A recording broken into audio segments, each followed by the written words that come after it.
आगा गिवसिता आघवा वाटी, परतले पाऊलची नाही किरीटी. सैंघ निमालियांची या गोठी, ती पुराणे जेथीची. ज्ञानेश्वरीच्या 9व्या अध्यायाचं आपण चिंतन करत आहोत आणि या 9व्या अध्यायातील 33व्या क्रमांकाचा जो श्लोक आहे त्याचं व्याख्यान ज्ञानोबाराय करत आहेत. हा जो मृत्यूलोक आहे, मनुष्यलोक आहे, हा अनित्यम असुखम लोकम, हा अनित्य आहे, अशाश्वत आहे आणि सुखरहित आहे. त्या अनित्यम असुखम या पदावरचं व्याख्यान ज्ञानोबाराय करत आहेत की हा जो लोक आहे, या लोकामध्ये सुखाची गोष्ट देखील कोणाच्याही कानाकडून ऐकली जात नाही. कारण ज्याप्रमाणे इंगळाच्या अंथरुणावरती कुणालाही सुखनिद्रा प्राप्त होऊ शकत नाही, हा जो लोक आहे, या लोकातील ज्या चिरस्थायी अशा वाटणाऱ्या ज्या गोष्टी आहेत त्या सुद्धा काय आहेत, अनित्यतेनेच ग्रासलेल्या आहेत. या लोकातला चंद्र घेतला तरी तो क्षयरोगाने ग्रासलेला आहे. त्यालाही काय आहे, हळूहळू हळूहळू तो क्षयग्रस्तच होतो आहे. सूर्य प्रकाशाचा प्रचंड झोत गोळा मोठा, तो देखील जो उदयाला येतोय तो देखील आस्था करताच, लक्षात आलं, त्याचा उगवला की त्याचा आस्त हा निश्चित आहे, आस्था करताच तो जणू काही उदयाला येतोय. आणि जगामध्ये जी काही सुख मनुष्याला वाटत आहे ती सुख नसून दुःखांनीच या जगाला त्रास देण्याकरिता सुखाचा अंगरखा घालून ते जगाच्या समोर आलेले आहे. दुःख लिहून सुखाच्या अंगी सळीत जगात. या जगामध्ये कुणाचं कल्याण होतं न होतो असं दिसतंय, तोच त्याचं काय होत आहे, अमंगल होत आहे. त्या मंगळाच्या अंकुर उदय उदित होतो न होतो तोच अमंगळाची पोहरी म्हणजे ती कीड त्या पिकाला खाऊन टाकणारी त्याच्यावरती पडते आहे. आणि हा जो मृत्यू आहे, हा जो काळ आहे, या काळाची सत्ता तर इतकी व्यापक आहे, त्याची पोहोच इतकी मोठी आहे, जसं कायद्याचे हात फार लांब असतात तसं काळाचे हात इतके लांब आहेत की जन्माला जो आलेला आहे त्याला मृत्यू तर निश्चितच आहे, पण अजून जो जन्माला आलेला नाही त्या मातेच्या उदरस्थ असलेला जो शिशु आहे, अर्भक जे आहे, गर्भस्थ बालक जे आहे, तिथपर्यंत त्या मृत्यूची काय आहे, पोहोच आहे. तो मृत्यू शोधत जातो आहे, उदराचे अपरिवरी गर्भोगिवसी. हा जो मृत्यूलोक आहे, हा जे नाही तया ते चिंतवी, जे आपल्या जवळ नाही त्याचं चिंतन करून घेतोय. माणसं जी काही मनाने चिंतन करत आहेत ते नसलेल्याच गोष्टीचं करत आहे. लक्षात आलं का? या जगताचं चिंतन करत आहेत. वेदांत शास्त्राच्या दृष्टीने या जगताला सत्ताच नाही आहे. या जगताचा त्रैकालिक अत्यंत अभाव सिद्ध होतो आहे शास्त्रदृष्ट्या. संतांचा तसा काय आहे, अनुभव आहे. आणि आपण मात्र त्या जगताचंच काय करत आहोत, चिंतन करत आहोत. हे चिंतन आपल्याकडून हा मृत्यूलोक घडवून घेत आहे.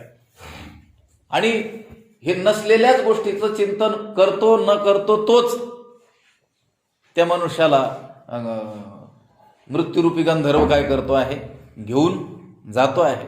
आणि घेऊन जिथे गेलेला आहे तो कुठे घेऊन गेलेला आहे, गेलियाची कवणे गावी शुद्धी न लगे, त्याचा काही पत्ता नाही. लक्षात आलं का? असं मृत्यूरूपी गंधर्वाकडून घेऊन गेलेले जे लोक आहेत, जे कुठे गेले तर अजून काही तपास लागलेला नाही. गेलियाची कवणे गावी शुद्धी न लगे. पुढं भगवंत म्हणतात, आगा गिवसिता आघवा वाटी, परतले पाऊलची नाही किरीटी. सैंघ निमालियाची या गोठी, ती पुराणी जिथीची. आगा किरीटी, अरे अर्जुना, आपल्या वाटी गिवसिता म्हणजे आघवा वाटी गिवसिता. आघवा म्हणजे सर्व, वाटी म्हणजे वाटांनी, गिवसिता म्हणजे शोध केला असतानाही. अरे अर्जुना, हे जे मृत्यूरूपी गंधर्वाकडून भलतीकडेच घेऊन गेलेले जी लोक आहेत, त्यांची त्यांचा काही पत्ता थांगपत्ता लागलेला नाही. ते जे लोक आहेत ते ज्या गावाला गेलेले आहेत ते येतील की नाही परत, म्हणून गवा वाटे घेऊ सीता सर्व मार्ग काय केले, शोधले असता.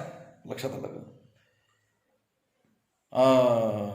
पाऊलची परतले नाही. कोणाचंही जे मृत्युमुखी पडलेले आहेत त्यांचं कोणाचंही पाऊल परत फिरलेलं दिसत नाही. लक्षात आलं. आणि सैंघ निमालियांच्या गोठी ते जेथीची पुराणे, आणि सर्व मेलेल्यांच्याच गोष्टी हीच जिथली पुराणं करत आहेत. म्हणजे मृत्यू लोकातली पुराणं सुद्धा कोणत्या गोष्टी सांगत आहेत, जे गेलेले आहेत त्यांच्या. लक्षात आलं का? जे गेलेले आहेत, मृत्युमुखी पडलेले आहेत, त्यांचीच वार्ता, त्यांचीच चर्चा, ज्या ठिकाणची पुराणं देखील त्यांचीच काय करत आहेत, चर्चा करत आहेत. या ठिकाणी या मृत्यू लोकामध्ये काहीच शाश्वत नाही आहे.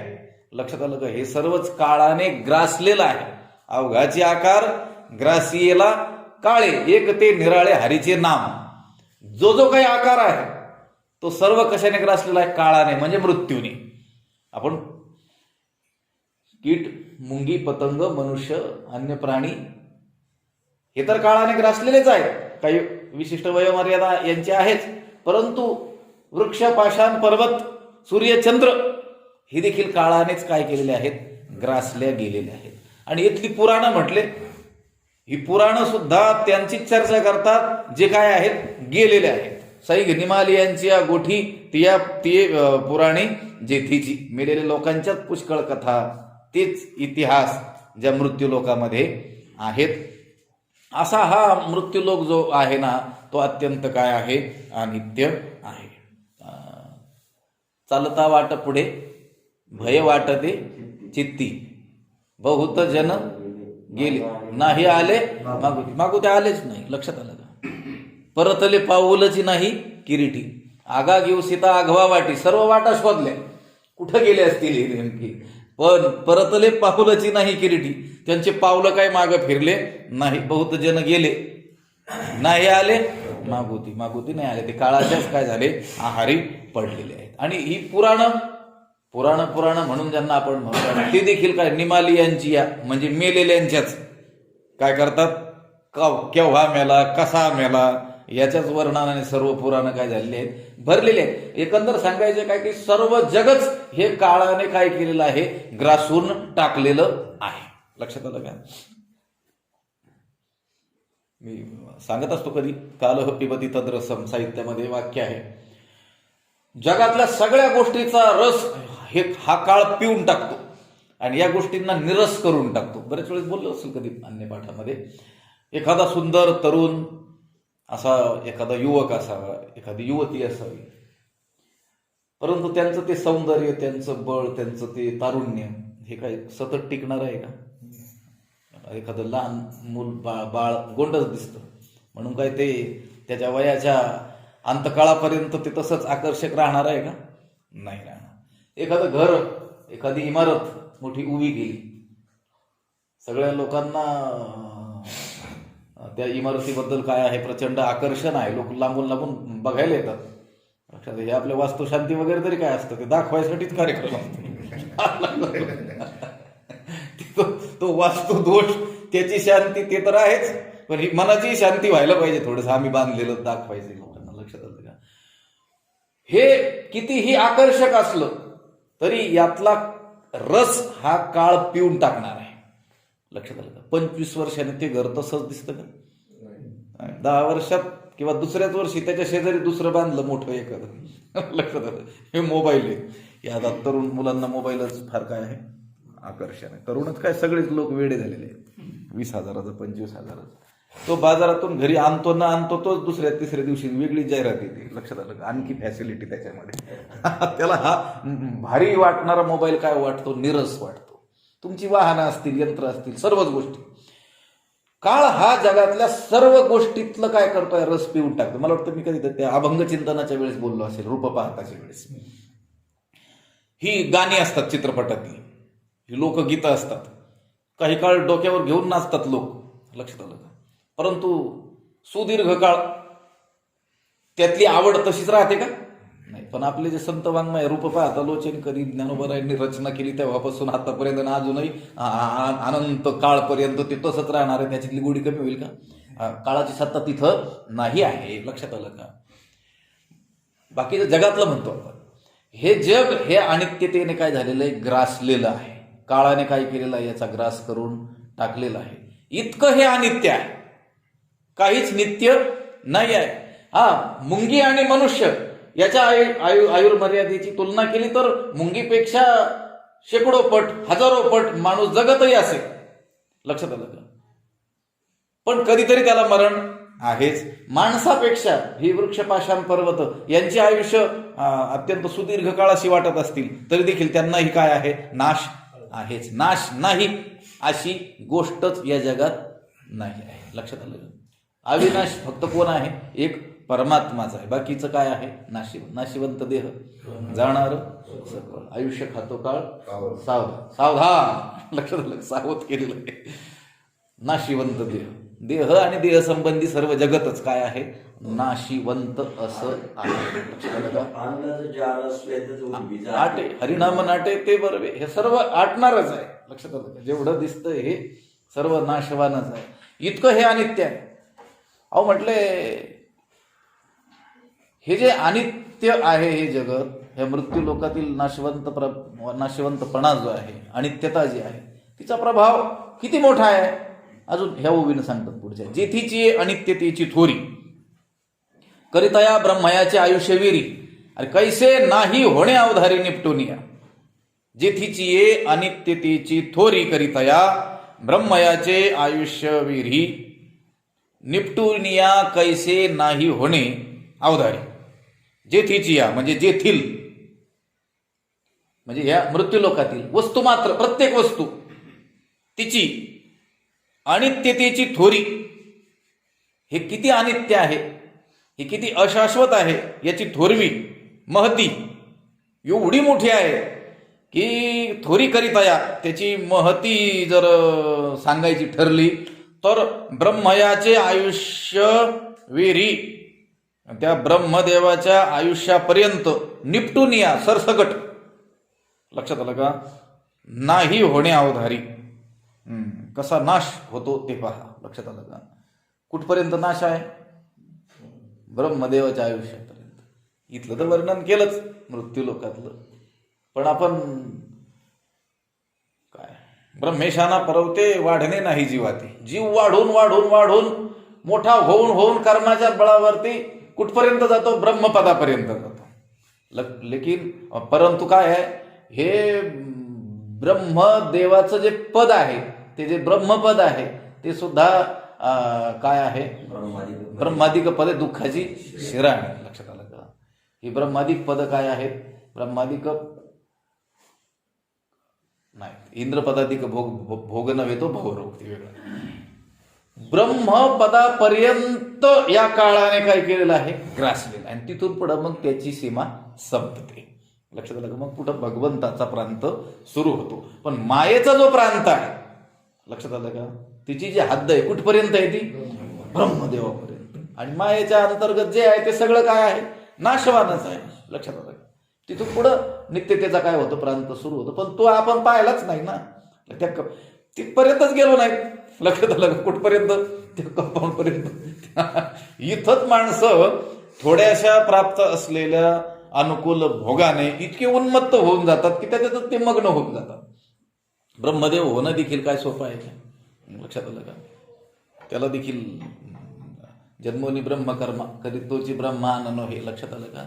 तो 100 ब्राह्मणाचे जन्म घेऊन ब्रह्मकर्म यथोचितपणे करतो, तो ब्रह्मदेव होतो.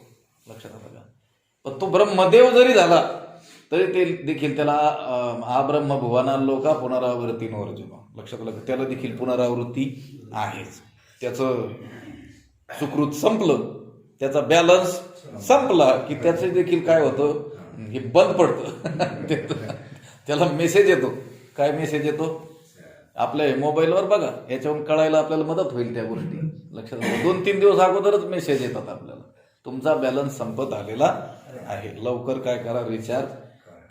तसं तो ब्रह्मदेव जरी झालेला असला ना, त्याला देखील 2-4 दिवस अगोदर मेसेज येतो आता निघण्याची तयारी, गरिबीत जगायची सवय लावून घ्या आता. लक्षात आलं का? कारण आता खाली यावं लागणार आहे. असं आहे.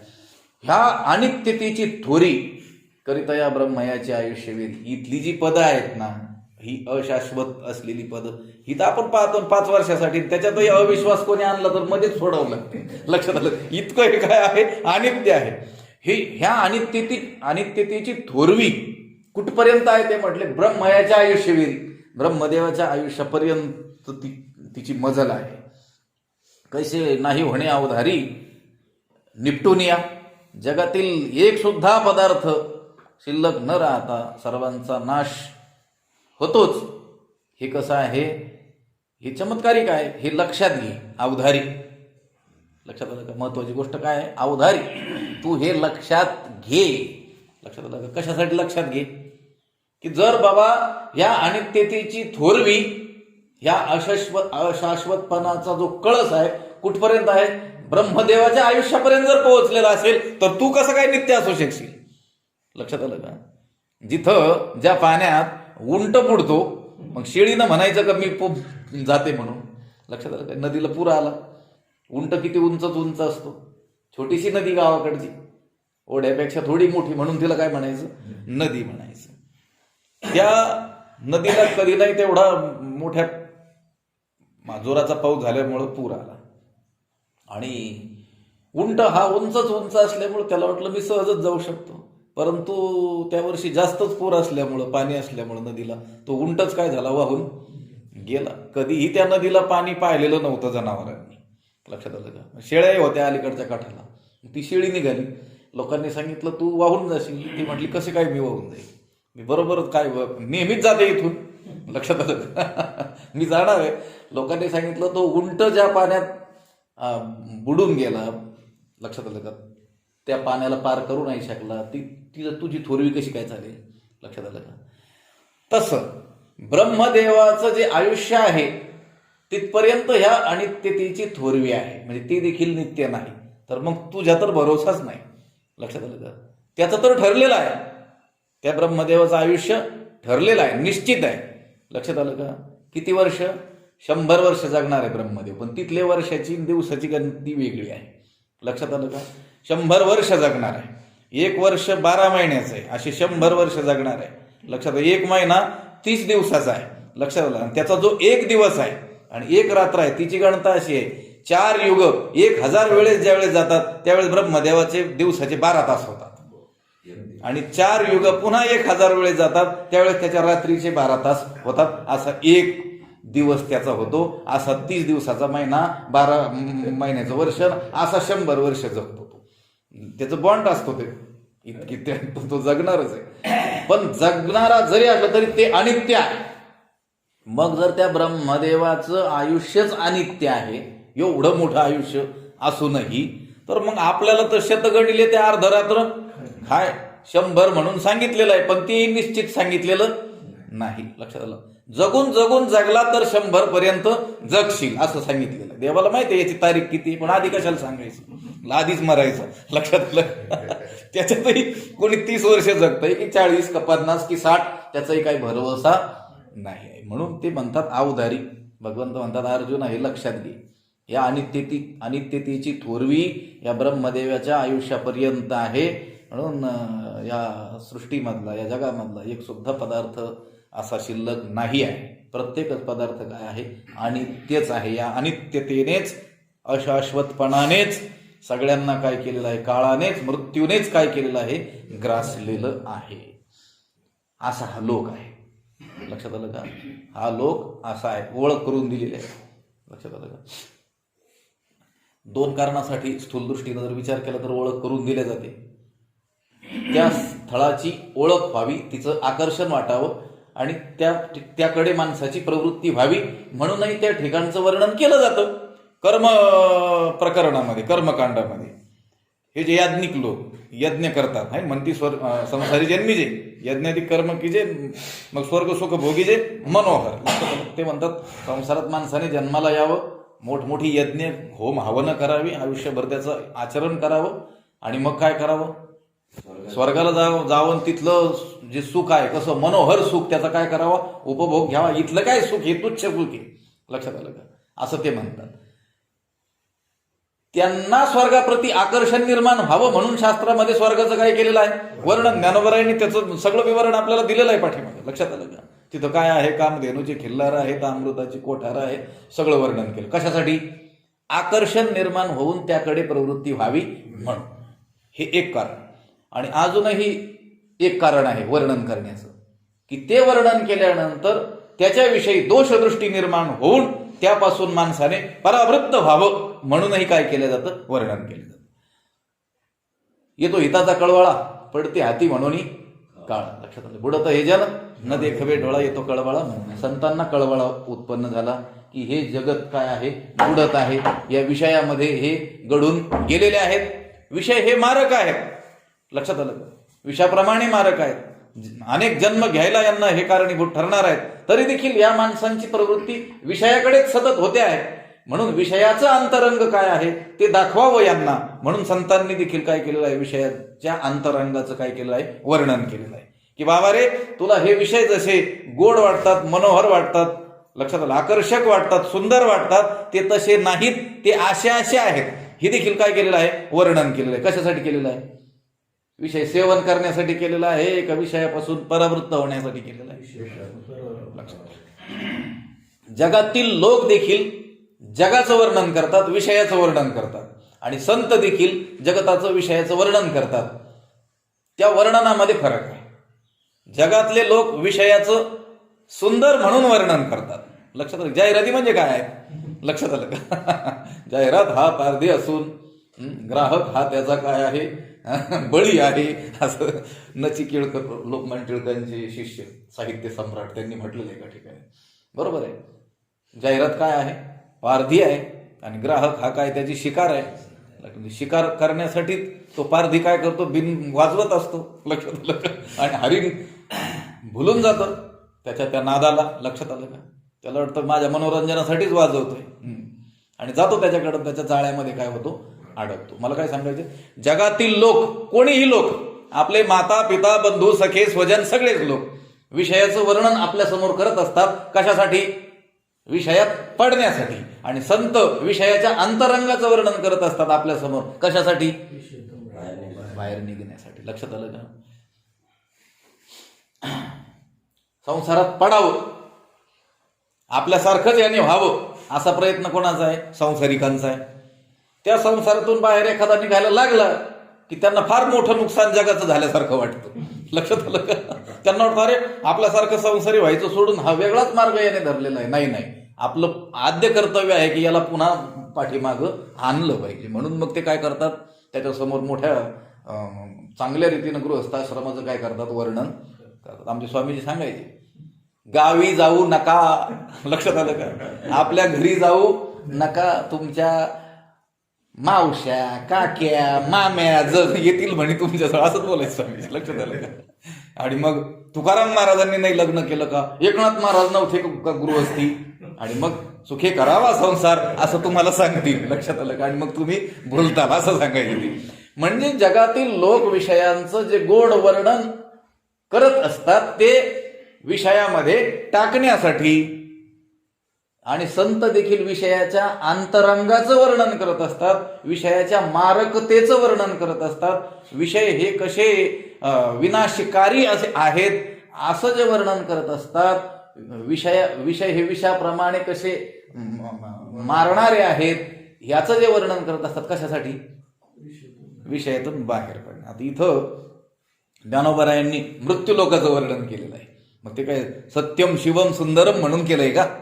कसं केलंय बघितलं ना आपण. लक्षात आलं कसं हे मृत्यूलोक कसा आहे, अनित्य आहे, असुखकारक आहे, सुखरहित कसा आहे, दुःखदायकच कसा आहे, याचं जे वर्णन केलेलं आहे हे कशासाठी? त्यातून बाहेर निघण्यासाठी. पण त्यांना देखील आश्चर्य वाटतं. भगवंताला आश्चर्य वाटतंय, ज्ञानोबराय आणि संत आहेत त्यांना आश्चर्य वाटतंय की असा हा जो मृत्यूलोक आहे इतका दुःखदायक आहे. सुखाचा विचार नाही कोठे, सुखच नाही कोठे, सुख नाही कोठे आलिया संसार. लक्षात आलं का?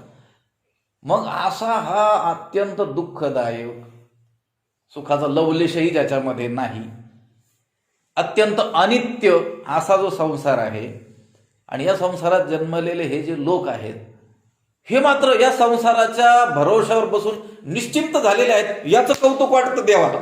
लक्षात आलं का? ते काय म्हणतात, जी ऐशी जी लोकीची नांदणूक, तेथ जन्मले आधी जे लोक, तयांचे निश्चिंतीचे कौतुक दिसत असे. लक्षात आलं? देवाला कौतुक वाटलं. लक्षात आलं? कौतुक दोन प्रकारचं परत खरोखरच काहीतरी त्याने आचाट कृत्य करून दाखवलं असेल, त्याच्याबद्दलही काय वाटतं माणसाला? कौतुक वाटतं. लक्षात आलं का? एखाद्या गरीब घरामध्ये जन्माला आलेला मुलगा, पण ज्याला आपल्या कर्तव्याची जाणीव आहे, आई वडिलांच्या प्रती आपलं काय कर्तव्य आहे याची ज्याला जाणीव आहे, आणि जो रात्रंदिवस मेहनत करतोय, अभ्यास करतोय, कष्ट करतोय, अन्य सज्जन लोकांना त्याचं काय वाटतं? कौतुक वाटतं. लक्षात आलं का? आणि एखादा गरीबच घरात जन्मलेला, लक्षात आलं का, त्याच्यावर आईवडिलांची जबाबदारी आहे, भविष्यात त्याला गृहस्थाश्रमात प्रवेश करावा लागणार आहे, होणाऱ्या पत्नीची, होणाऱ्या मुलाबाळांची त्याला काळजी वाहावी लागणार आहे, त्याने काम केलं पाहिजे. असं असताना जो झोपून राहतो त्याचंही कौतुक वाटतं लोकांना. हा कसा काय निश्चिंत राहिलाय म्हणून. लक्षात आलं का? भगवंताला कौतुक वाटतंय. ऐसे जे लोकीची नांदणूक, तेथ जन्मले आधी जे लोक, तयाचे निश्चिंतीचे कौतुक दिसत असे. बघा, भगवंताला देखील दोन लोकांचं कौतुक वाटतं, संत पुरुषांचंही कौतुक वाटतं, आणि इथं जे वर्णन केलंय तो महामासारख्यांचं, त्यांचंही काय वाटतं? कौतुक वाटतं. पण पहिलं कौतुक वेगळं. लक्षात आलं? अगोदर उदाहरण सांगितलं त्यासाठी, त्या गरीब आणि जाणकार मुलाचं, कष्ट करणाऱ्या, त्याचंही समाजातील सज्जन लोक कौतुक करतात, तो प्रकार भिन्न. आणि एखादा त्याला कामाची अत्यंत गरज असूनही आळसाने तो लोळत राहतो, त्याचं देखील लोकांना आश्चर्य वाटतं. हा कसा काय निश्चिंत राहिला, याला काय घबाड मिळालंय असं. लक्षात आलं का? हे कौतुक वेगळं. तसं भगवंताला देखील कौतुक वाटतं. संतांचंही काय वाटतं? कौतुक. ते अत्यंत कौतुक करतो भगवंत. लक्षात आलं का? एवढी भयंकर प्रतिकूल परिस्थिती यांच्या जीवनात निर्माण झालेली दिसत असताना सुद्धा यांनी माझं भजन कधी सोडलं नाही, याचंही त्याला काय आहे? कौतुकच आहे. लक्षात आलं का? आणि आपलं देखील काय आहे? त्याला कौतुकच आहे. कोणतं कौतुक आहे त्याचं? तयांची निश्चिंतीचे कौतुक दिसत, हरिशी न भजशी कवण्या गुणे. लक्षात आलं का? असं काय तुझ्याकडं आहे की त्याच्या बळावर तू निश्चिंत राहिलाय? कशाच्या बळावर निश्चिंत आहोत बरं? जगातले लोक जे निश्चिंत दिसून येतात ते काय संत म्हणतात, आता निश्चिंतीने पावलो विसावा. लक्षात आलं? कुंडली धावा तृष्णेची, अशी निश्चिंतता आहे का? नाही. तरी देखील व्यवहारातले लोक निश्चिंत दिसून येतात ना. लक्षात आलं का? अनेक लोकांना चिंताग्रस्त आपण पाहतो, चिंतेने ग्रासलेले, आणि अनेक लोक बिनधास्त, लक्षात, चिंतारहित, निश्चिंत असे दिसून येतात. त्यांची जी निश्चिंती आहे कशाच्या बळावर आहे? ते नाही आता मुलं बाळ करायला लागले, लक्षात आलं का, आता आपण निश्चिंत झालो. आता ही त्याची निश्चिंती कोणाच्या जीवावर आहे? बरं, भयंकर मेहनत करून म्हणा, काय करून म्हणा, टेबला खालून वरून द्रव्य कमावलं मोठं, आणि तो देखील काय दिसतो? निश्चिंत. साहेब आता पहिल्यासारखी धावपळ करत नाही, आता काही गरज राहिली नाही, बँकेत काही बॅलन्स आहे. त्याची ती निश्चिंती कशाच्या जीवावर? ते बँकेतल्या पैशाच्या जीवावर. लक्षात आलं? अनेक गोष्टी, एखाद्याला अनेक शत्रू प्राप्त होऊन देखील त्याच्यामध्ये शारीरिक सामर्थ्य असल्यामुळं तो काही काळजी करत नाही. त्याच्या 4 लोक विरोधात आहेत का 10 लोक, कारण त्याला स्वबळावर काय आहे? विश्वास आहे की मी 10 लोकांना देखील एका वेळेस मारू शकतो. तोही निश्चिंत दिसतो. कशावर? स्वबळावर, काही बुद्धीवर, काही बळावर, काही धनावर, काही स्वजनांवरती विसंबून राहून काय दिसून येतात? निश्चिंत. म्हणजे येणं केणं प्रकाराने या लोकावर विसंबून राहून निश्चिंत दिसून येतात, या जगावर. लक्षात आलं का? आणि संत हे निश्चिंत आहेत. हे कशाने निश्चिंत आहे? हरी आला हातात, मग काहीची त्यांच्या हातात कोण आलेला आहे? हरी. त्या भगवंतावर ते विसंबून राहून निश्चिंत झालेले आहेत. आणि हे आपण सगळी जगातली लोक कोणावर विसंबून? धनावर, शरीरावर, बळावर, बुद्धीवर. लक्षात आलं का? संबंधितांवर. तर देवाला त्यांचंही कौतुक वाटतंय बरं का, लक्षात घ्या भाव. संतांचंही काय वाटतंय? कौतुक. कारण त्यांनी आता कोणाचाच लाग ठेवलेला नाही. लक्षात आलं का? नावडे जनधन माता पिता, कोणावर ते विसंबून नाही आहेत. एकमेव विसंबून आहेत. कोणावर? परमेश्वरावर. त्यांचं देखील काय वाटतं? भगवंताला कौतुक वाटतं. आणि यांचंही कौतुक वाटतं जगातल्या लोकांचं. ते कोणावर विसंबून निश्चिंत आहेत? जगावर. मग कसं जग? हे इतकं अनित्य असलेलं जग की ज्या जगाचा स्वतःच भरोसा नाही त्याच्यावर यांनी विश्वास ठेवलाय. लक्षात व्यवहारात नाही का माणसं विश्वास ठेवतात, ते ज्यांच्यावर विश्वास ठेवला त्यांचेही दोन प्रकार करा. लक्षात आलं का? विश्वास ठेवण्याला योग्य आणि विश्वास ठेवण्याला अयोग्य. लक्षात आलं? ज्यांच्यावर भरोसा ठेवला ते आपल्याला दगा देणार नाहीत, निश्चित शब्द पाळतील, असे काही सज्जन लोक. त्यांच्यावर जर विश्वास ठेवला असला तर त्याची निश्चिंती ठीक आहे. तुझ्या मुलीच्या लग्नामध्ये मी अमुक तारखेला तुला पैसे देणार, आणि ज्याने शब्द दिला तो अत्यंत सज्जन मनुष्य आहे, काहीही झालं तरी तो शब्द पाळणार, त्याच्यावर विश्वास ठेवला मग निश्चिंत झाला तर ठीक आहे. पण दुसऱ्यावर विश्वास ठेवला की ज्याच्या प्रत्येक शब्दाचा काहीच भरोसा नाही. लक्षात आलं का? पावला पावलाला जो बदलतोय आणि त्याच्यावर विश्वास ठेवून निश्चिंत राहिला. लोकांनी सांगितलं अरे तुझ्या मुलीचा विवाह जवळ येतो तू निश्चिंत कसा आहे? त्याने सांगितलं तो अमुक अमुक म्हटला तुम्हाला अमुक तारखेला पैसे देतो, आणि त्याने कधीच शब्द पाळलेला नाही. लोकांना कौतुक वाटेल की मूर्ख आहे हा म्हणून. लक्षात आलं? कोणावर विश्वास ठेवला याने? ज्याने कधीच शब्द पाळला नाही. फसवेगिरी हा ज्याचा स्वभाव आहे आणि त्याच्यावर विश्वास ठेवून हा काय झालाय? निश्चिंत.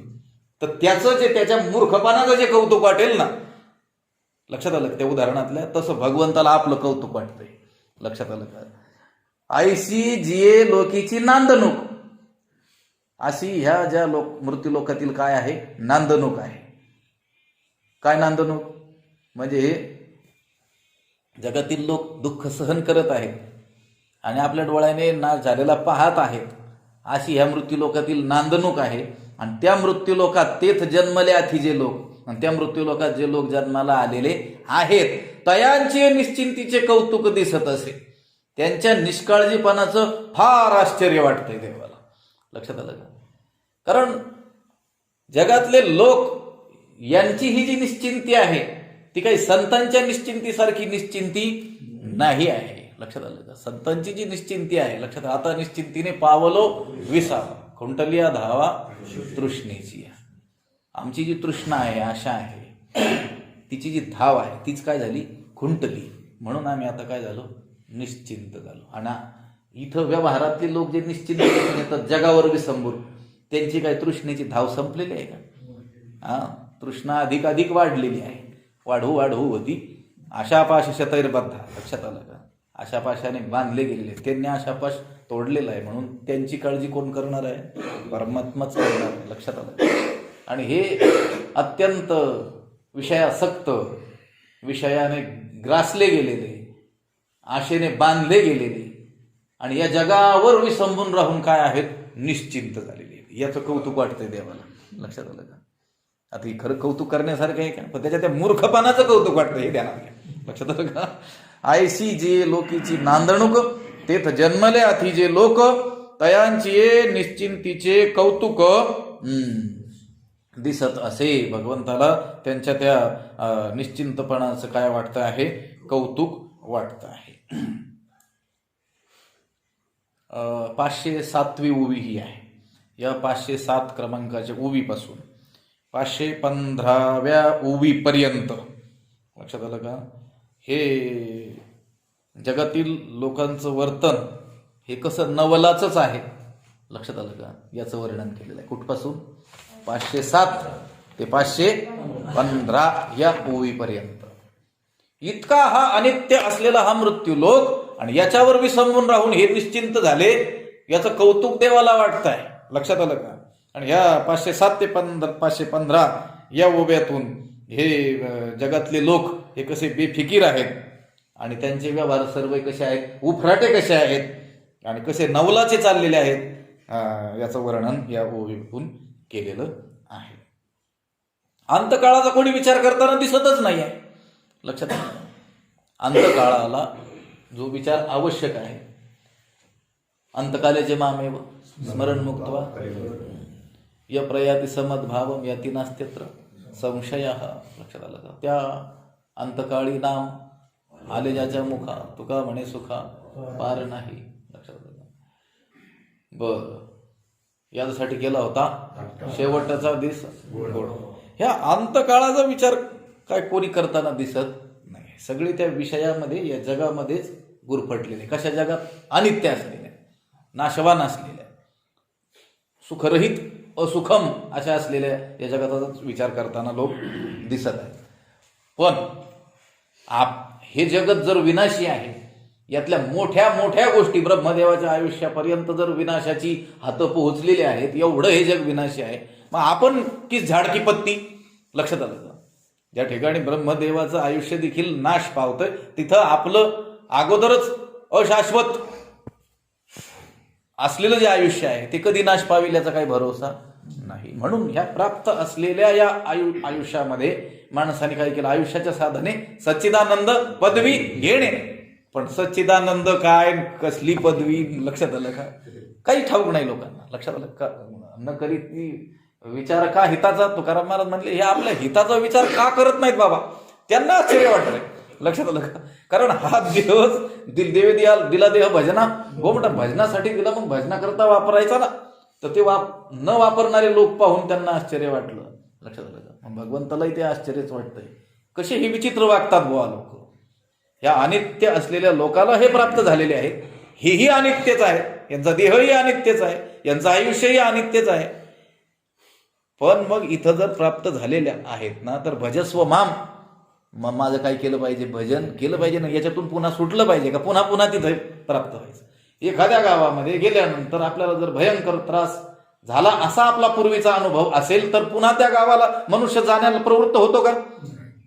पुन्हा त्या गावाचं नाव देखील कोणी घेतलं तर तो कानावर घेत नाही. लक्षात ते नाव नका घेऊ. किंवा एखाद्या व्यक्तीकडून त्रास झालेला असेल, अबगड एखाद्या व्यक्तीकडून, तर त्या व्यक्तीशी पुन्हा आपले संबंध व्हावेत अशी इच्छा करतं का कोणी? नाही करत. लक्षात आलं का? कारण त्याला ठाऊक आहे त्या व्यक्तीच्या संबंधाने मला काय झाला होता, पूर्वी फार त्रास भोगावा लागला होता. म्हणून त्या व्यक्तीचं नाव जरी कोणी काढलं लोक काय म्हणतात, त्याचं नाव काढू नये. पण हा जो मृत्यू लोक आहे, एवढा दुःखालयम अशाश्वतम अशाश्वत दुःख स्वरूप असलेला हा जो मृत्यू लोक आहे, यामध्ये रोज रोज नवनवीन दुःखांना आपल्याला सामोरं जावं लागत आहे. आणि सर्व जग नाश पावत असलेलं हे आपण आपल्या डोळ्याने पाहत आहोत, अनुभवत आहोत. असं असताना देखील यातून सुटण्याचा उपाय न करता पुन्हा रिटर्न तिकीटच अगोदरच काढून ठेवतात. लक्षात रिझर्वेशन. लक्षात आलं? त्या टोल नाक्यावर नसतं का जाण्याचा पास, जाण्याचा येण्याचा देखील पास. एखाद्याला जर परत जाऊन मागे यायचं असलं तो काय करतो? रिटर्न. लक्षात आलं? जाताना 25 असला स्वतंत्र, येताना 25 असला तर जाण्या येण्याचा 40 असतो. मग तो काय म्हणतो? जाण्याचा आणि येण्याचा द्या. आपलं काय आहे? ह्या मृत्यू लोकाला आलोत ना, आपण कोणता पास घेतला पाहिजे? एकाच बाजूचा. लक्षात आलं का? येण्याची शरीरा येणे सरे किंबहुना येरधारे चिरा पडे. हे येरधार पुन्हा करायची. येरधार आवडते का कोणाला? या तहसीलमध्ये जर काही कामं गुतली तुमची आणि काही बऱ्याच येरधारा करावं लागल्या, तर तुम्हाला ते येरधारा आनंददायक वाटतं का त्रासदायक वाटतं? काय वाटतं? एका खेपेतच काय झालं पाहिजे? काम झालं पाहिजे. लक्षात आलं? व्यवहारातली कोणतीही कामं तुम्हाला काय वाटतं? एका फेरीतच झाली पाहिजे. पण इथं वाऱ्यात चालू आहे. किती वेळा जन्म यावे, नित्य व्हावे फजित. बरं, जन्माला येऊन फजिती नसती झाली तर गोष्ट वेगळी होती. लक्षात आलं का? पण जन्माला येण्याच्या अगोदर गर्भावस्थेत असल्यापासूनच भयंकर दुःख. लक्षात आलं का? काय सांगू गरिबीची यातना. तिथून त्या दुःखाला सुरुवात आहे. लक्षात आलं? तिथून त्या जन्म दुःखम, जरा दुःखम, जाया दुःखम, पुन्हा अंतकाले महत् दुःखम, आणि अंतकाळी तर महान असं दुःख. मग सगळं दुःख जर या जगतामध्ये आहे, तर मग या जगताला आलोतच ना आपण. नाईलाजच आहे ना. आयुष्य आहे तोपर्यंत राहावंच लागणार आहे ना. पण मग असं काहीतरी करावं. ऐसे का हो न करा काही, पुढे नाही नाश ज्या. तुकाराम महाराज म्हणतात असं काहीतरी करा ना की जे केल्याने नाश होणार नाही. आपण काय करतो? असं काहीतरी करतो की पुन्हा आपला नाश होईलच. काय मिळवतो बरं आपण जगामध्ये? जे काही मिळवतो ते नाशवान मिळवतो की अविनाशी मिळवतो? नाशवान मिळवतो. म्हणजे नाशवानच मिळवतो, दुःख देणारच मिळवतो. मग काय केलं पाहिजे? या दुःखरूप संसाराला जे आपण आलेलो आहोत, लक्षात आलं का? अनित्यम असुखम इमम लोकम प्राप्य भजस्व माम. माझं काय केलं पाहिजे? भजन केलं पाहिजे. पण तसं करत नाही. उलट यामध्ये आणखीच दुःख आपल्याला प्राप्त होईल असाच काय दिसतोय आपला सगळ्या प्रयत्न दिसून येतो आहे. सांगतात आणि ज्या ओव्या 7 ते 15 पर्यंत. पै दृष्टादृष्टाची जोडी लागी भांडवल न सुटे कवडी. कवीची कवडी काय पाठ? सुटे ना बाई दृष्टादृष्टाची जोडी लागे भांडवल न सुटे कवडी जे सर्वस्वे हानी ते थुकोडी वेची दिगा. बऱ्याच वेळेस भूमी सांगितलेली मी. या मृत्यू लोकाला जर आपण आलेलो आहोत ना, तर मग आपण जे प्रत्येक कर्म आहे ते कर्म असं केलं पाहिजे की ते केल्याने आपलं इह आणि पारलौकिक कल्याण साधलं पाहिजे. लक्षात आलं का? इहलोकातही आपल्याला समाधानाचा अनुभव आला पाहिजे आणि त्याचं अदृष्ट जे आपल्याला प्राप्त होणार आहे त्याने आपलं पारलौकिकही कल्याण साधलं पाहिजे. लक्षात आलं का? पण माणूस असं काही करतो की इहलोक पारलौकिक कल्याण तर बाजूलाच राहिलं, पण जयाचे ऐहिक धड नाही, तयाचे परत्र पुसशी. काही ज्ञानावर आहे म्हटले ज्याचं इथलंच जगणं ठीक नाही त्याचं परलोकाला काय ठीक असेल हे सांगायचं कशाला? काही मुक्तिक नाही आहे. लक्षात आलं का? कालच विषय झाला, मेलेल्या लोकांच्या पुढे लिहितो आपण वही कै. लक्षात आलं का? वैकुंठवासी कैलासवासी. अहो त्यांच्या इथल्या आचरणावरून ठरतं कुठं गेलेले आहेत ते. लक्षात आलं? इथंच ते गटारात पडून जर मेलेले असतील दारू घेऊन, जयाच्या एक धड नाही, त्याच्या नावापुढं काय लिहिलं? स्वर्गवासी कैलासवासी. म्हणजे कैलास स्वर्ग वैकुंठ हे काय पेताळाला राहण्याचे ठिकाण आहेत का? लक्षात आलं? आणि प्रवचनकार देखील त्या 10व्या प्रवचनात सांगतात वैकुंठवासी. लक्षात आलं का? कोण? ते गेले. ते कसे गेले त्याचा विचार केला पाहिजे आधी. परलोकवासी म्हणायचं. मग त्याच्यात नरक देखील येतो, आपल्याला दोष येत नाही. लक्षात आलं का? पण दृष्टादृष्टाची जोडी लागी भांडवल न सुटे कवडी जे सर्वस्वे हानी ते कोडी विची दिगा.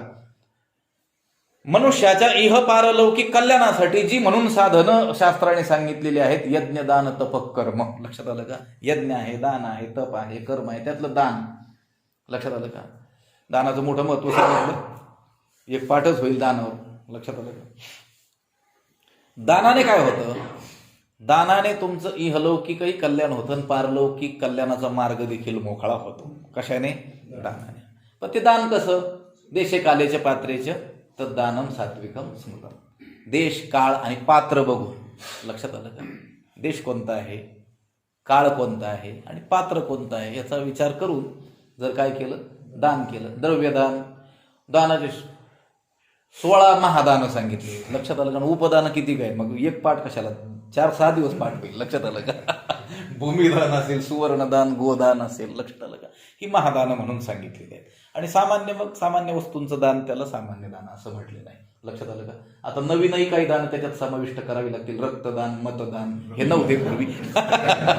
लक्षात आलं का? तर दान हा जो प्रकार आहे ना, हा आपल्या इह आणि पारलौकिक कल्याणासाठी शास्त्राने सांगितलेला आहे. लक्षात आलं का? नाहीतरी तुमचं जे वित्त आहे त्या वित्ताचे 3च गती आहेत. सांगितलं होतं, दानम भोगो नाशस तिसरो गतयो भवंती वित्तस्य. तुमच्याकडे असलेलं जे वित्त आहे त्याचे 3 गती आहेत. एक तर दान, नाही तर उपभोग, नाहीतर मग नाश तिसरा ठरलेला. यो न ददाती न भुंगते तसे तृतीया गती भवती. जो देतही नाही खातही नाही त्याचा मात्र नाश निश्चितच आहे. त्याचा मोठा गौरव केला बरं का. आता ते माझी बुद्धी तिकडे साहित्याकडे जाते आहे. खूप मोठमोठे श्लोक आहेत. लक्षात आलं का? त्याचा मोठा गौरव केलाय. कोणाचा? जो देतही नाही खातही नाही. तो म्हटले त्याच्यासारखा महादानी कोणीच नाही. मोठा दानी आहे कारण सगळं ठेवून जातो म्हटले. लक्षात आलं का? असे श्लोक आलेले. मधुमक्षिका, मधमाशा खाताही नाही ना खाऊ नाही देत. न खाऊंगा न खाणे दूंगा, मोदी सारखं. लक्षात आलं का?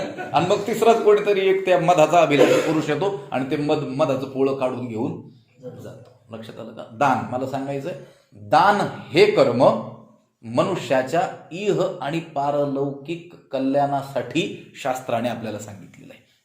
इहलौकिक कल्याण देखील त्याने होतं. लक्षात आलं का? ऐहिक कल्याण देखील त्याने साधल्या जातं. लक्षात आलं का?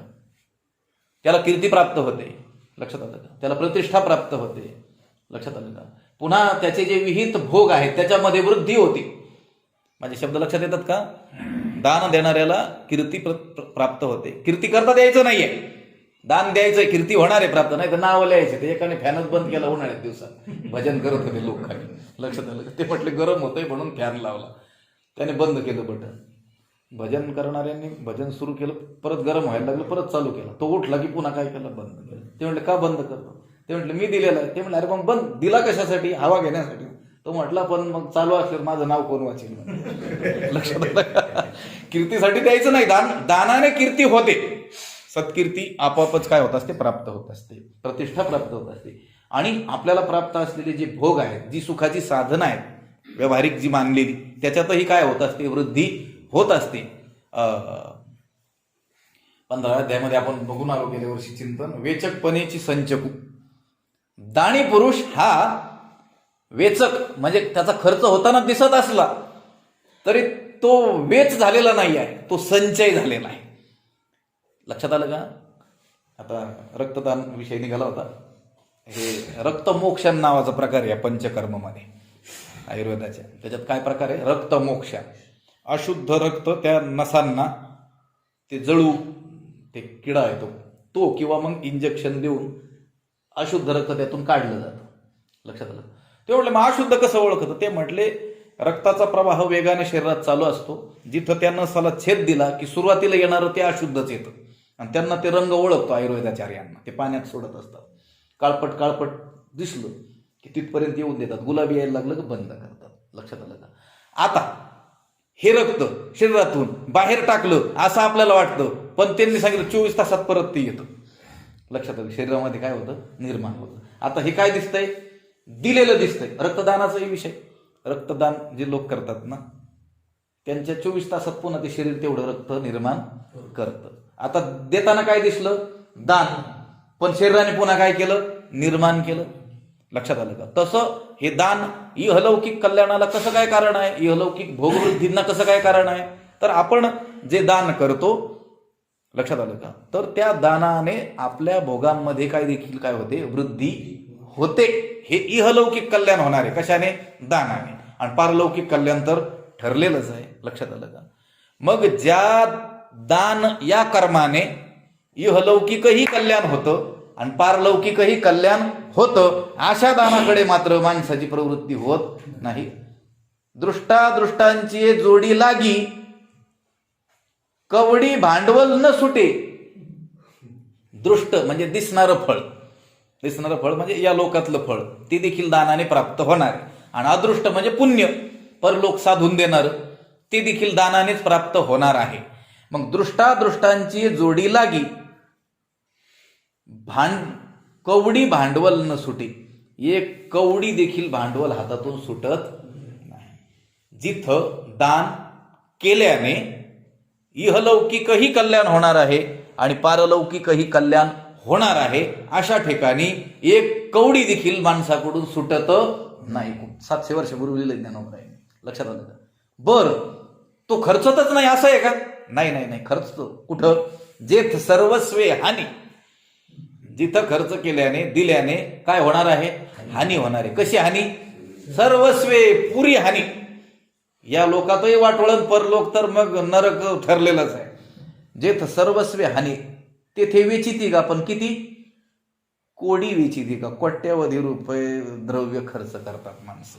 लक्षात आलं का? आता लक्षात घ्या, एखाद्या खऱ्या निष्ठावान वारकऱ्यांना, साधूंना, महात्म्यांना, एका व्यक्तीचा विचार करा. त्याला देखील कधी भोजन आयुष्यात न करवणारा मनुष्य.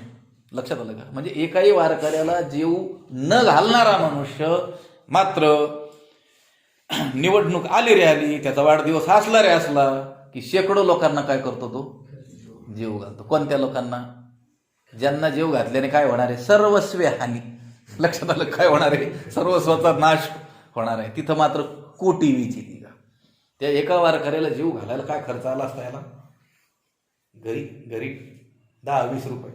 तो 20 रुपये सुद्धा न खर्चणारा माणूस 20-20 हजार रुपये खर्च करतो. कुठं? ढाब्यावर. लक्षात. आता फार खाली येऊन बोलावं लागतंय. लक्षात आलं का? पै दृष्टादृष्टांची जोडी लागी, भांडवल न सुटे कवडी. जेथ सर्वस्वे हानी, तेथ कोडी वेचिती का? लक्षात आलं का? तुकोबारायांनी मस्त म्हटलेलं एका ठिकाणी, सोयरेसी करी पाहुणेर बरा, काढी तो ठोंबरा सांगता लागी. सोयरे आले पाहुणे की त्यांना चांगला पाहुणचार करतो. लक्षात आलं का? आता फार खाली बोलू काय? माळकऱ्याच्या घरी जरी जे शाकाहारी नसलेले पाहुणे आले तरी देखील त्यांचा पाहुणचार मुलांना पैसे देऊन ढाब्यावर करायचं सांगतो. करतो की नाही? काढितो ठोंबरा संताला. मग संतांसाठी मात्र संतांसाठी काहीच देत नाही. लक्षात आलं का? त्या 16व्या अध्यायामध्ये याचा विचार केलेला आहे. कसा खर्च करतात ते? माते गाती वाणीती नटनाचे रे जीविती तया देईन मागती ते ते वस्तू. माझ्यासाठी जे गातील, माझं जे वर्णन करतील, माझ्यासाठी नाचतील, त्यांना मात्र ते म्हणेल ते मी देईन. लक्षात? तमाशावाले. लक्षात आलं का? कीर्तन सप्ताहासाठी वर्ग आपले कुरेकर बाबा सांगत असतात, सप्ताहाची वर्गणी मागायला गेलेल्या लोकांना 100 रुपये सुद्धा नीट न देणारा माणूस, दुसरी लोक आले आपल्या गावात तमाशा आणायचा, तो म्हणतो माझे 50,000 पहिले घ्या म्हणतो. बाबांनी सांगितलं बरं का. सप्ताहाची वर्गणी मागायला गेलेल्यांना 100 चौकशा करतो. कशाला पाहिजे?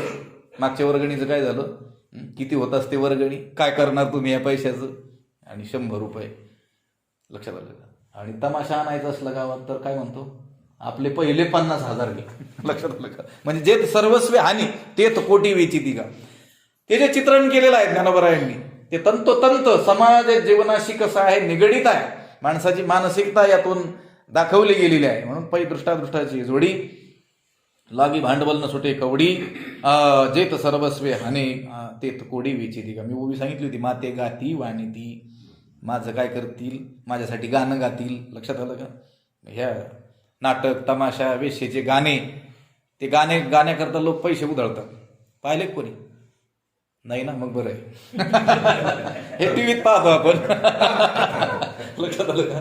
माते गाती, माझ्यासाठी गातील, वाणीती, माझं वर्णन करतील. कीर्तनकारांनी नाव घेतलं की 5,000 द्यायचे, तर तो 11 भरा म्हणतो त्यांच्या पाकिटात. का केलं? वाणीती, माझं काय केलं, वर्णन केलं. लक्षात आलं का? हा, परमपूज्य राऊत महाराज तर फार कठोर बोलत असतात. लक्षात आलं का? त्याची बायको त्याचं नाव घेत नाही, त्याला वाटतं कीर्तनकारांनी नाव घ्यावं. लक्षात आलं? नाव घेतलं की मग काय बघा, पैसेच पैसे कीर्तनकारांना. माते गाती, माझ्यासाठी गातात, वाणीती, वर्णन करतात, नटनाचे रिझविती, नटनाच करून काय करतात, मला रिझवतात, मला संतुष्ट करतात. आणि तया देईन मागती ते वस्तू, ते म्हणाल ते देऊ. लक्षात आलं का? जाऊ दे आता. रामकृष्ण. पै दृष्टादृष्टांची जोडी लागी भांडवल न सुटे कवडी जेत सर्वस्वी हानी तेथ कोडी विचिती गा. जे बहुवे विषय विलासे गुंफे तो म्हणती ओवाई पडिला सापे. जो अभिलाष भारे दडपे तया ते सज्ञान म्हणती. हे लक्षात ठेवा. 507 ते 515 पर्यंत काय केलेलं आहे?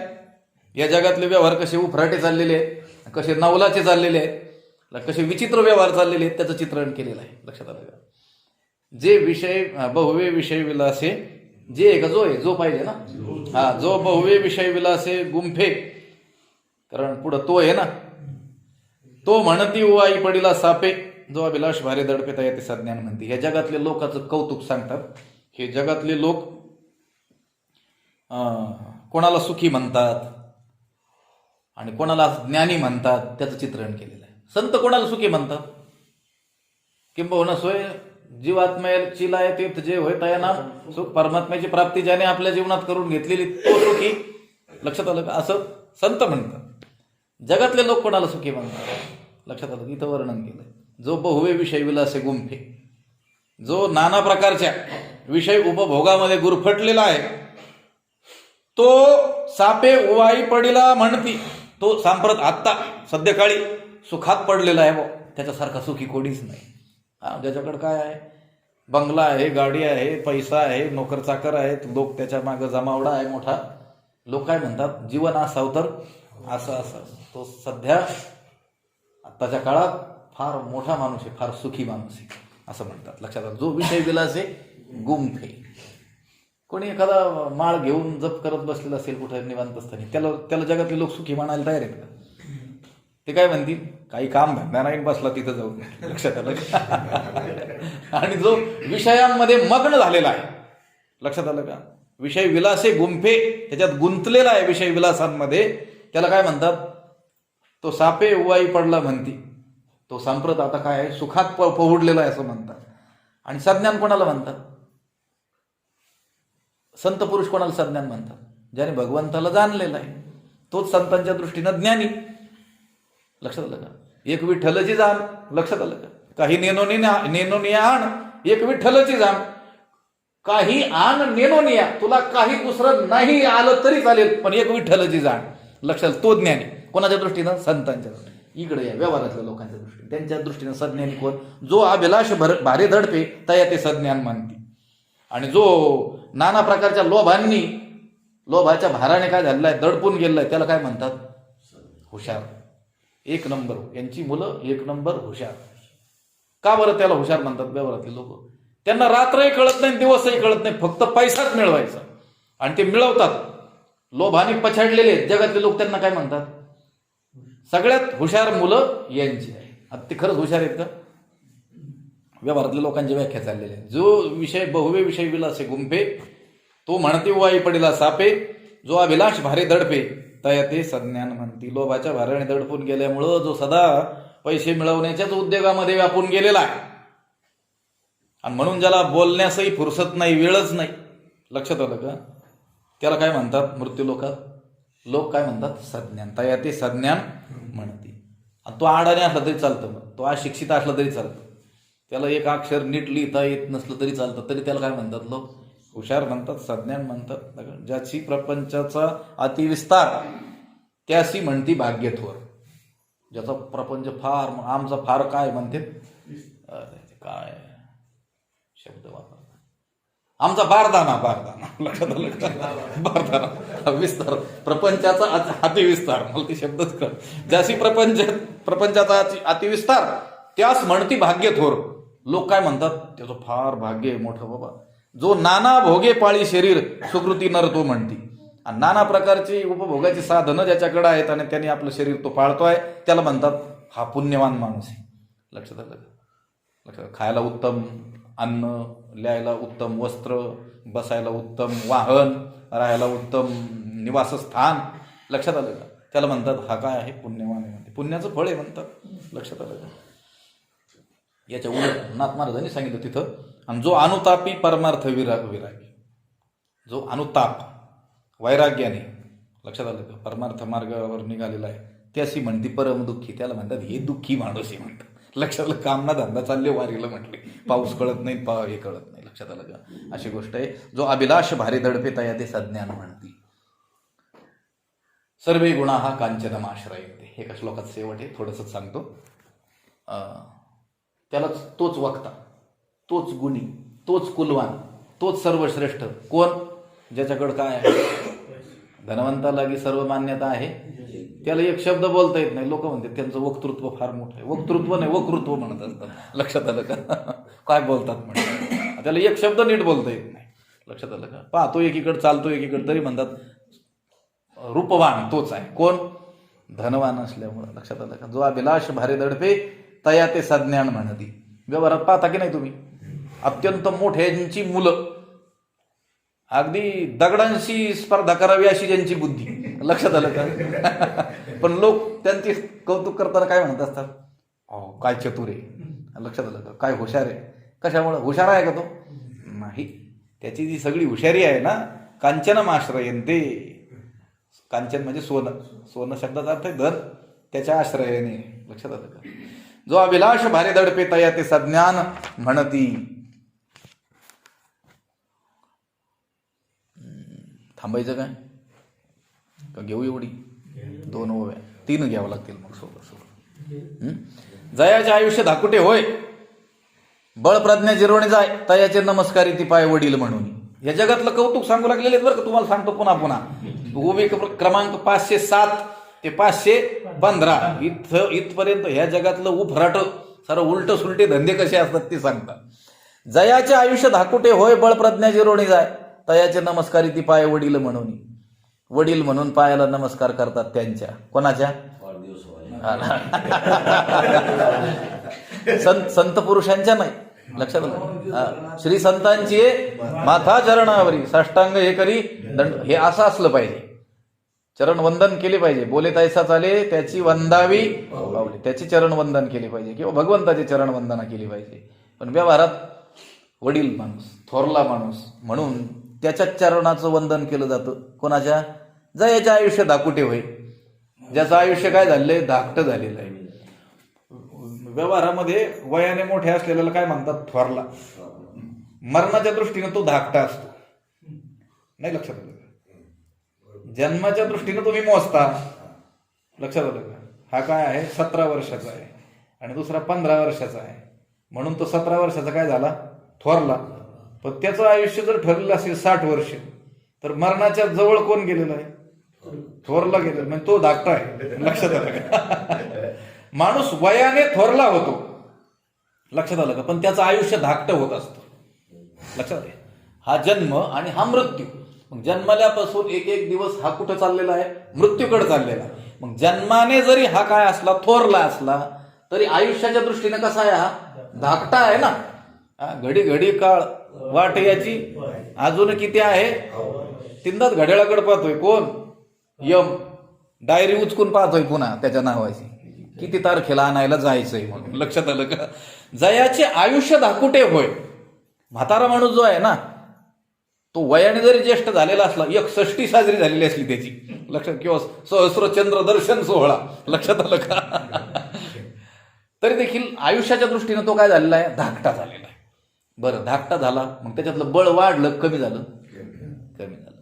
प्रज्ञा म्हणजे बुद्धी वाढली का कमी झाली? 60 बुद्धी 60. लक्षात आलं का? बळ प्रज्ञा ही जिरून गेली आणि आयुष्य ज्याचं काय झालंय? धाकटं झालंय.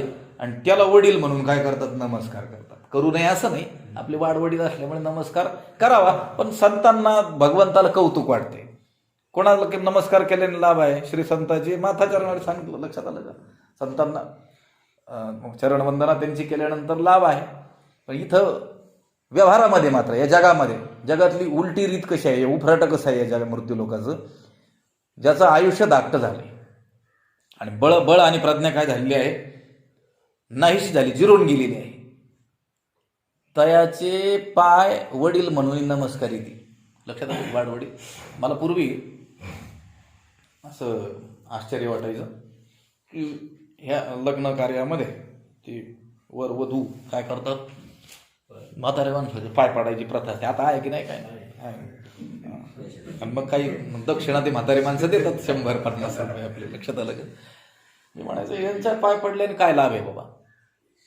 देवाच्या पडावं, साधू संतांच्या पडावं, जी श्रेष्ठ मंडळी आहेत त्यांच्या पडावं, हे आई वडील आहेत त्याचे त्यांच्या पडावं, बाकी म्हाताऱ्यांच्या पडून काय लाभ आहे? म्हणजे कशासाठी पडलं जातं? नंतर लक्षात आलं की हे काय आहेत? ज्या संसारात आत्ता नेटकच यांनी पाऊल टाकलेलं आहे, त्या संसारातले हे ऋषी मुनी आहेत. लक्षात आलं आहेत की नाही? त्या संसारात मोठं तप यांनी केलेलं आहे, म्हणून त्यांना काय करतात? नमस्कार करतात. जयाचे आयुष्य धाकुटे होय, बळप्रज्ञा जिरोणी जाय, तयाचे नमस्कारी ती पाय वडील म्हणून. जाऊ जाऊ बाळ बळी या वाढे, तव भोजे नाचती कोडे, आयुष्य निमाले अंतुलीकडे ते ग्लानीची नाही. आणि जाऊ जाऊ बाळ बळी या वाढे, आणि जसं बाळ बळीया बळाने वयाने वाढत जातं, तव भोजे नाचती कोडे, तव तसे त्याचे आईबाप भोजे आनंदाने, कोडे म्हणजे कौतुकाने नाचतात. लक्षात? वाढदिवसाचं वर्णन आहे. लक्षात आलं का? लहान मूल जसं बळाने वयाने काय होतं? वाढतं, तसं त्याचे आईबाप काय करतात? आनंदाने कौतुकाने काय करतात? नाचतात, उल्हास व्यक्त करतात. उल्हास व्यक्त करा, पण बाबा रे, हे बाळ 4 वर्षात झालं, 5 वर्षात झालं, 10 वर्षात झालं, याचाच अर्थ त्याचं काय जे आयुष्य ठरलेलं असेल, लक्षात आलं का? ते कमी झालेलं आहे. आयुष्य निमाले आतुलीकडे, पण आतल्या बाजूनं जर पाहिलं तर त्या मुलाचं आयुष्य दिवसेंदिवस काय होत चाललेलं आहे? कमी होत चाललेलं आहे. मग ते ग्लानीची नाही, त्याची मात्र काय कोणाला खंतच नाही. कोणाला खंत आहे? कोणी दुःख व्यक्त केलं का? अरे, आमचा मुलगा आज 12 वर्षाचा झाला, याचा अर्थ त्याचं काय जे आयुष्य ठरलेलं असेल त्यातलं 1 वर्ष काय झालं? कमी झालं. अशी खंत आहे का कोणाला? संत व्यक्त करतात खंत. ते जगाचे आईबाप आहे, ते खरे आईबाप आहे. लक्षात आलं का? कोणी जर सांगितलं ना आमचा हा वाढदिवस आहे, जगात संतांना आतून दुःख होतं म्हणजे ते दुष्ट आहेत म्हणून नाही. लक्षात आलं? ते म्हणतात अरे गेल्या वर्षी हा 50 वर्षाचा होता, आता किती वर्षात झाला? 51. याचा जर 60 मध्ये जर ठरलेला असला कार्यक्रम, तर काय झालं, याचं आयुष्य कमी झालं. याने काय करायला पाहिजे होतं, भगवत प्राप्तीचं साधन करायला पाहिजे होतं, भगवत भजन करायला पाहिजे होतं, अशी खंत त्यांना वाटते. कोणाला? संतांना. ते खरे आईबाप आहेत, पण इथं व्यवहारातले आईबापच चाललेलं आहे. लक्षात आलं का? आयुष्य निमाले अंतुलीकडे ते ग्लानीची नाही, त्याचं काहीच दुःख नाही आहे. लक्षात आलं का? जन्मलिया दिवस दिवसे दिवसे दिवसे हो लागे काळाची याची ऐसे की वाढती करीती उल्हासे ओ भविती गुढिया. लक्षात आलं का? हे वाढदिवसाचं वर्णन आहे 2 वर्णामध्ये. जन्मलिया दिवस दिवसे हो लागे काळाची याची ऐसे. वस्तुतः वास्तविक जर विचार केला आपण, खरा विचार केला, तर ते जे मूल आहे ते जन्मलेल्या दिवसापासून रोज रोज दिवसेंदिवस काळाची याची ऐसे हो लागे मृत्यूच्याच अधीन होत चाललेला आहे. रोज वाटचाल कुठं चाललेली त्याची? मृत्यूकडे चाललेली आहे. लक्षात आलं का? दिवसे दिवशी, प्रत्येक दिवशी, एक एक क्षण, एक एक दिवस, एक एक मिनिट आपल्या आयुष्यातला काय होत चाललेला आहे? कमीच होता. कुठं कुठं चाललेला आहे प्रवास आपला? मृत्यूकडे चाललेला आहे. जन्मलिया दिवसे दिवसे हो लागे काळाची याची ऐसे. मग खरं काय व्यक्त करायला पाहिजे?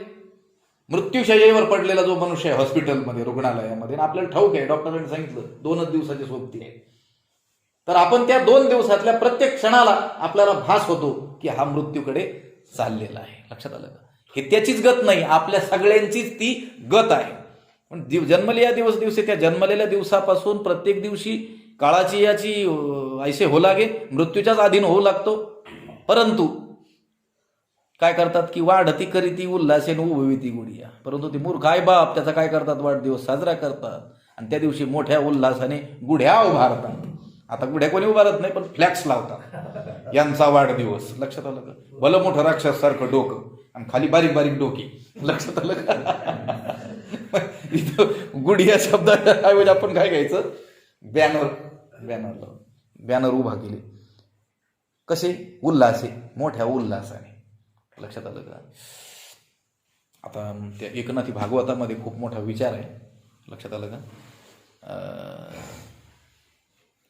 आता आपल्याला तेवढा वेळ नाही आहे, आपल्याला आपल्या वेळेच्या आत काय करायचं आहे?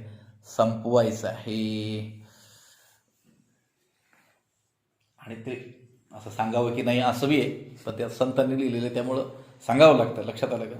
त्यांनी उदाहरणं दिली आहेत. पुढे 1-2 ओव्यानंतर ते असं बेडकाचं जे उदाहरण येणार आहे, त्या उदाहरणासाठी तिथलं ते नाद भागवतातल्या 13व्या अध्यायामधलं उपयोगी असं प्रकरण आहे. जन्मलिया दिवसे दिवसे हो लागे काळाची याची ऐसे की वाढती करीती उल्हासे उभविती गुढिया. जन्मलेल्या दिवसापासून प्रत्येक दिवशी मृत्यूच्याच तो अधीन होऊ लागतो. ते बाळ काळाच्याच अधीन होऊ लागतं. परंतु अज्ञानी असलेले आईबाप त्याचा वाढती शब्दाचा अर्थ आहे वाढदिवस. वाढती करीती, वाढदिवस करतात. कसा? उल्हासाने करतात. गुढिया उभविती, कशा? उल्हासाने, मोठ्या आनंदाने साजरा करतात आणि मोठ्या उल्हासाने काय करतात? गुढ्या उभारतात. लक्षात आलं का? आज आपल्याला थांबावं लागेल, खूप वेळ झाला. पुंडलिक वरद हरी विठ्ठल.